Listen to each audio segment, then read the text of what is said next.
Good morning. Welcome to Zero Hour. This is Mr. Kundig. I am one of your assistant principals. I am also somewhat the voice of Zero Hour, and so I'd just like to welcome you back to our Zero Hour programming for 2017-2018. And if you are in ninth grade, or if you are new to the school, or if you forgot from last year, you have a lot of questions around why you're sitting in a room with maybe someone that is your advisory teacher or maybe someone that's not. So I wanted to give you just kind of a quick Zero Hour 101 to kind of get you used to what the idea of Zero Hour is and where it's going and how you fit into the grand scheme of things. So, for example, what is Zero Hour? Well, Zero Hour is a flexible learning time that's built into our weekly schedule, and it's a flexible learning time for both students and staff members. So I say staff members because half of the building right now, while you're sitting in this room, they are away working in professional learning teams on designing really good lessons and units and designing good authentic assessments, really trying to make sure that that learning experience in the classroom is ideal for you. And for you, it's a learning time as well, because there's lots of opportunities to do different kinds of learning, and this space is unique in terms of its flexibility. So what do we do in Zero Hour? And that's a really fair question. Well, I mean, you're sitting in your advisory right now, so whether it's your advisory room or not, or whether that person upstanding in front of the room is your advisory teacher today or not, this is still your advisory. And so oftentimes what we'll use this time for is extension activities from your advisory room. So if you have ramp up to readiness activities, or let's say you need to finish the handbook quiz and the bus safety quiz and you got some of the other nuts and bolts you need to do, this would be a good time to get that stuff done. And our teachers know to use that time as an extension of advisory time. We also are going to promote our school through video, not just my kind of silly videos, but video that Mr. Erlene makes called Good Day Osseo. It's going to be a weekly news show that's starring you all, the students, and it's going to show highlights from some of the great things that we do, including our games and our activities and interviews with our students and staff members. So once a week, usually on Thursdays, that's going to roll out. So I wanted to get this video in on Tuesday so I didn't have to compete with a much better quality video. We also will be playing team building games. If you were here last year, we would roll out some donuts for the winning teams, and so we definitely had some folks gear up for that. We'll probably have a game possibly even next week, and we'll do a game maybe once a month just to build community within that room and then within our Zero Hour space. So that's what we do in Zero Hour. So what can you do in Zero Hour on any given day? Well, my advice to you would be use this time wisely. And that's kind of a silly and obvious thing to say, but you'd be surprised. Take this opportunity to set yourself up for success in your school day.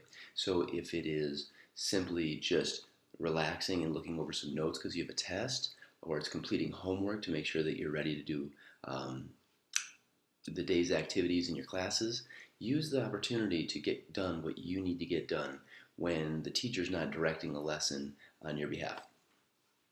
In addition to just setting yourself up for success, we have a lot of credit-bearing activities that we can offer. So we have upwards of 4 courses that are going to be offered through Edgenuity, and I'll send out a survey in a couple days that'll allow you to pick a course that'll be an online blended learning course you can complete from that room, from your couch at home, from the lunchroom, and every once in a while you'll check in with a teacher who will monitor your progress, and when you finish the course you're going to earn an elective credit, an elective high school credit. So this is a great opportunity if you want to start to get more credits than what is currently being offered.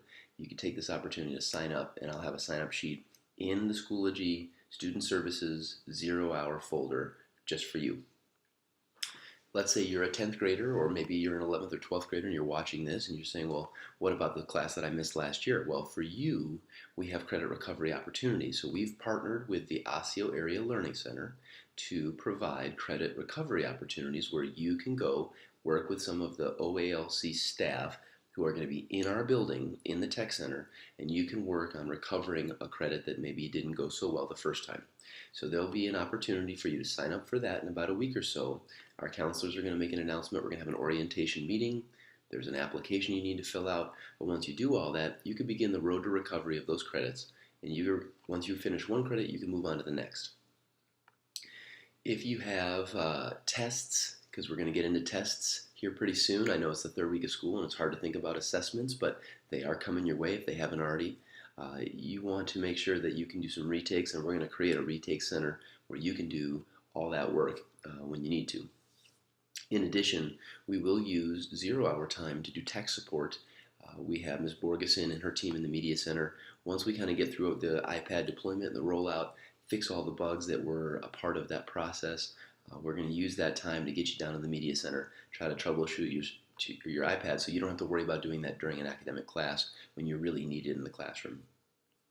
Looking ahead, we want to try to find a way to connect you with those teachers that you really need to see. So we're looking at electronic tools that might move you from your classroom where you're sitting right now to wherever your teacher is in the building on the days that they're available. So if they're in their teacher teams, they're away and they're not available, but that other day of the week, they should be available to you. And so we want to find ways that can get you to them and still mark your attendance correctly. And so I'm working on that, and hopefully I'll have some news on that pretty soon. Okay, I'm done talking. What can you do today?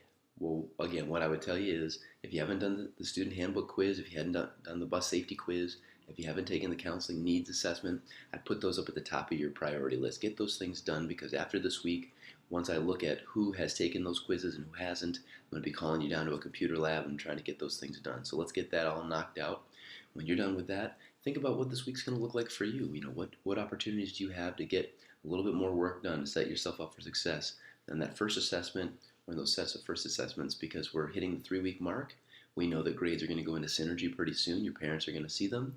And then we have parent conferences not too far away. So you want to make sure that you are prepared for being successful. And it begins with you today, making sure that you know what you have ahead of you.